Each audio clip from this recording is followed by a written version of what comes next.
Hi players, bonjour from Paris, my name is Asaf and welcome to my channel Easy Board Games. Today we're going to talk about board games that are based on video games. In this video I've collected about 6 board games that are based on video games that I absolutely adored. Video games that I passed hours over hours playing, and I just couldn't wait to find their board games and check out if they're good or not good. We're going to have 3 categories in this video. The first one are board games that disappoint me. The second one, board games that were okay, I see where you're going. And the third category are board games that just nailed, in my opinion of course, their version of the video games. So let's start with the first category, and unfortunately you can already see the 2 titles that I have here on my right, and those are Civilization: A New Dawn and Fallout. Now usually when I present a board game, I like to show you how it is on the table and how the different pieces move and what you need to do, but I don't want to waste too much time on those 2 games because we have 4 other board games that worth, in my opinion, a little bit more time than that. So let's start with Civilization: A New Dawn. And this one, I think it was the most difficult for me because I played so many hours, as you can see right over here, Civilization 6. And it's a video game that I absolutely love. And when I checked out the board game and I gave it a few tries, I was just underwhelmed, we can say, because the game really doesn't grasp, really doesn't show up everything that was in the video game. Now, of course, need to remember that having an adaptation from a video game to a board game, it's super difficult. Because in a video game you have the AI, obviously, that if they did a good job then the AI plays well, like they did in Civilization, and you have so much more data that can be preserved there, and so many more things that you can't necessarily bring to a board game. But in the case of Civilization: A New Dawn, I just found it that it's so far from the video game. I mean, of course, you have still the monuments that you can do, and you have a little bit the same theme and the districts if you have the expansion. But of course, the base game was super far. I think even for that, they did also the expansion to bring a little bit more from the video game to the board game. But all in all, I gotta tell you that in my opinion, this is not a good adaptation at all. Of course, if you're disconnecting a little bit from the video game, then Civilization in general is a good game. It's a good 4X game if you're playing with this module that you're actually exploring new territory. But again, in my opinion, super far from the video game. The next game is Fallout. Now, I've played Fallout, I think, from '97, the first Fallout that came out. So this one, the second, Tactics, 3, Las Vegas, whatever, and so on. And this was actually a gift that my best friend gave me, and he thought I would absolutely love the game because obviously Fallout.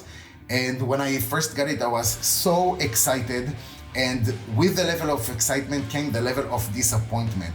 First of all, in my opinion, Fallout is not a game that's supposed to be competitive. So the core game is actually 2 factions that are just competing against each other.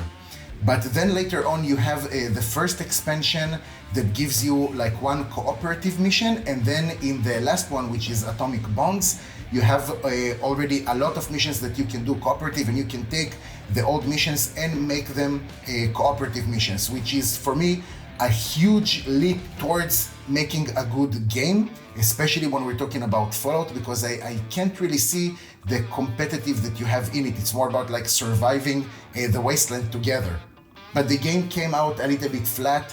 This is another fantasy flight game that you need in your turn to choose 2 actions to do, like we saw from Mansions of Madness, for example. So Fallout in this case was a little bit better, but again, to have the complexity and the depth of the story came a little bit short. Again, Fallout in general is a good game. You have there a lot of cards that you just investigate in new vaults or store, and you have some missions, but it's not like all the side quests and actually the main quest that you have in the video game.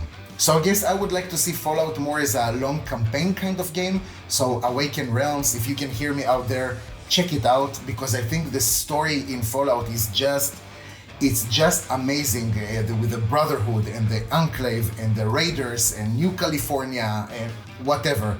I think that the story here is incredible. It has a lot of depth, and I wish that some production company would just take the story behind Fallout and just okay, we prepared a long ass campaign for you guys, and you have hours over hours of just exploring the wasteland and going from here to there and having side quests and have more of the essence in Fallout. In the second category in this video, I'm going to show you two games that I find that their adaptation from a video game to board games are much better than the two others that I talked about them before. And let's dive in right to the first one. This is what you can see here on my right, and this is This War of Mine. So let's dive right in, and in this game we're going to play a group of survivors caught in a civil war in a fictionist country somewhere in Eastern Europe, I want to say. And here we are really far from being heroes that are going to have some special powers, or I don't know, something like that. Really, we're going to play some normal civilians just caught in this terrible situation. And in the day phase, we're going to be able to discover some things in this abandoned or destroyed house that we are in right now. So if, for example, we have here this heap of things, we're going to flip the card using one of the action points and see what we have received from it, take it from the supply and put it in our storage. And with those materials, we'll be able to build different things later, things like some traps or some heating device, because it is going to get colder with every night. And we have some breaches, some holes that we can see here in the house, which is also something that we'll be able to repair later during the game. And in the night phase, we'll be able to send some of these survivors to search in different places in the city. Places like what do we have over here? We have here a shelled school, a central square, the sniper junction. These are places that are going to be more dangerous or less dangerous. We're going to have here a list of things that we'll be able to find. And with the level of noise is going to determine if we're going to have some encounters with the different residents. Some of them are going to be nicer, and maybe some people that just want to barter with you, or maybe some drunken soldiers that if you're not going to pay them, they're going to start a fight with you. So if you already played the board game or the video game, you know how heavy this atmosphere in this game can get. And here I really want to point out that the people who wrote this script, I wish the people that are writing campaign games will learn something from this, because this feels real and you really feel like you're in this city, having or taking part in this civil war, which is for me something that is amazing. Personally, I think that a thematic game or the theme is one of the most important things, because many games kind of repeat themselves in different skins, but if your theme is good and if your story or your script is good, then I think that makes the whole difference between a good game and just another game. So again, the thing for me, and I understand how difficult it is to make an adaptation from a video game to a board game, this board game feels a bit more flat than the video game. First of all, because you're very limited. For example, in the video game, most of the time in the first day, or if it's a difficult scenario, maybe in the second day, you're already able to clear the entire house and use the different things that you find, if it's some closets or some rubble or some doors that you're unlocking or whatever. But here I found myself that I don't have enough time for that, or I don't have the manpower to do that, because most of them are hungry or sick, or something is not well with them, so they don't have enough action points. And this game is super punishing, much more punishing than the video game actually.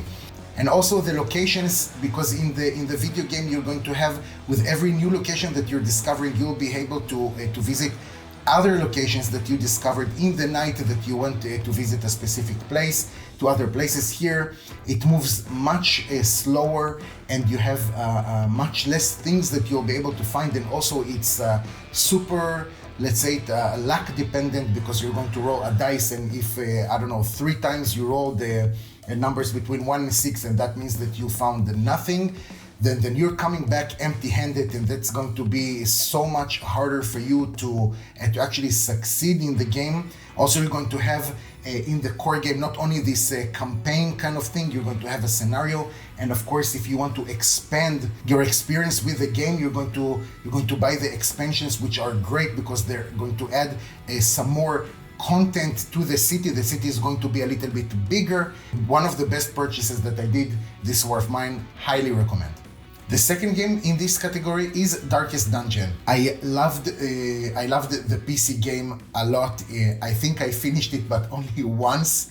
And after I finished it, I'm like, all right, I need a break from you. I cannot continue with this. And now, of course, you have Darkest Dungeon 2, which looks super cool. I can't play computer anymore after I started with board games. Now, why am I showing you here the game itself and the playmat and the additions and everything? Because usually, guys, I'm not the kind of player that likes dungeon crawlers, and Darkest Dungeon in its essence is a dungeon crawler.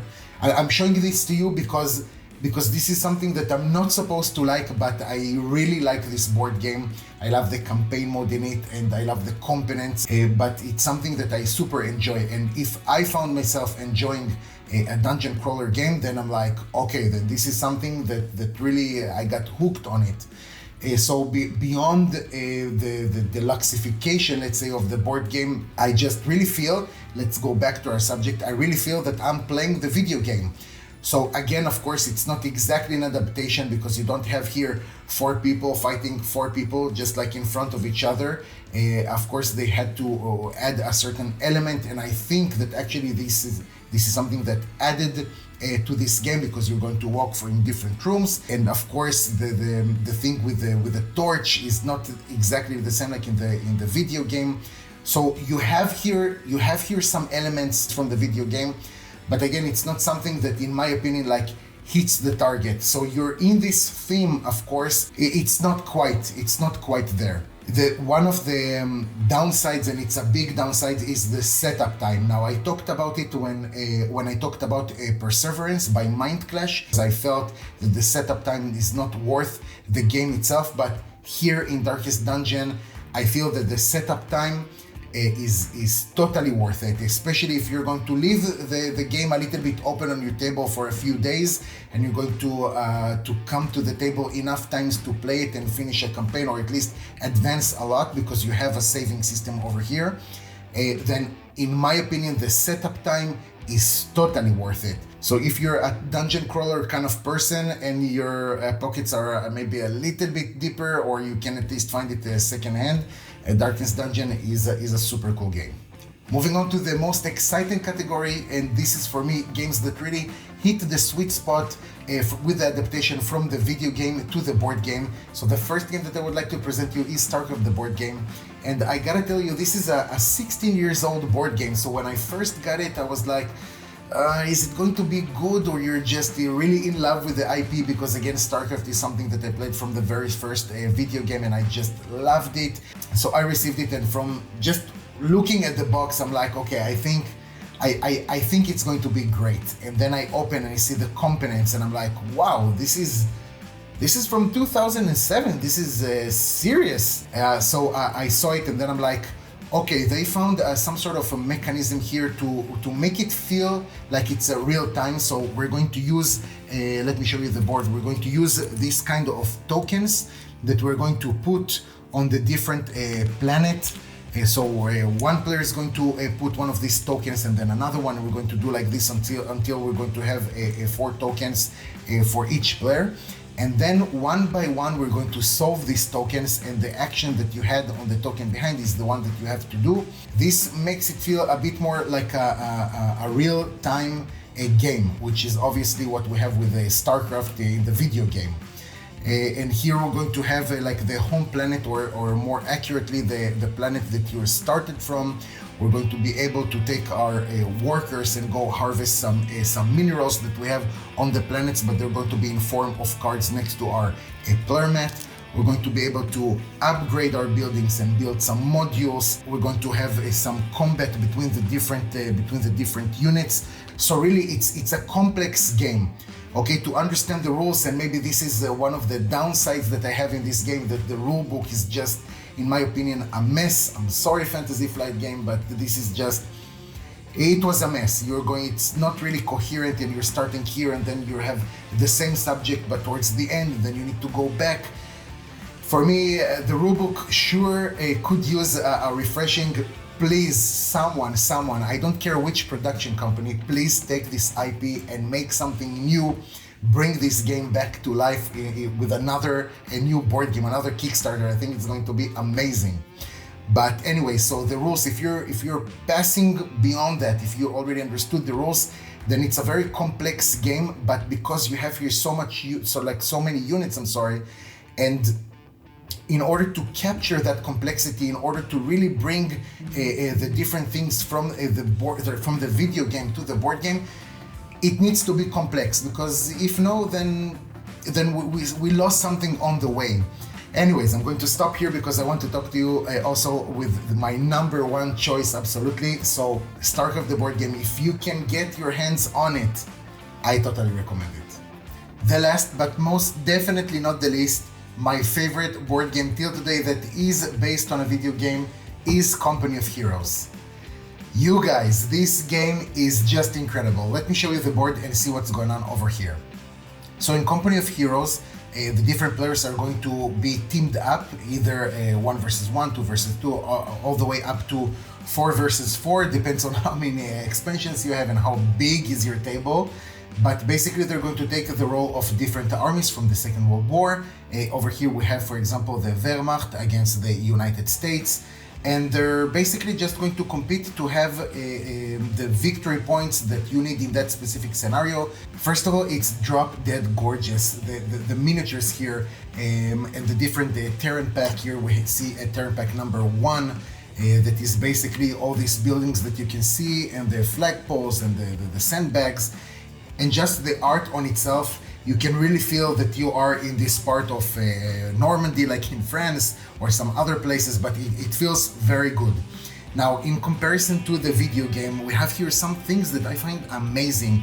For example, if we take a look over the tanks over here, so when attack a tank or some other things like a MG42 team or a mortar team or an anti-tank gun or something like that, they're facing a certain direction, they will have a certain arc that they will be able to shoot towards. So the game really goes into details here, especially with the advanced rules, which is basically what I explained a little bit right now. So the game is also really well presented.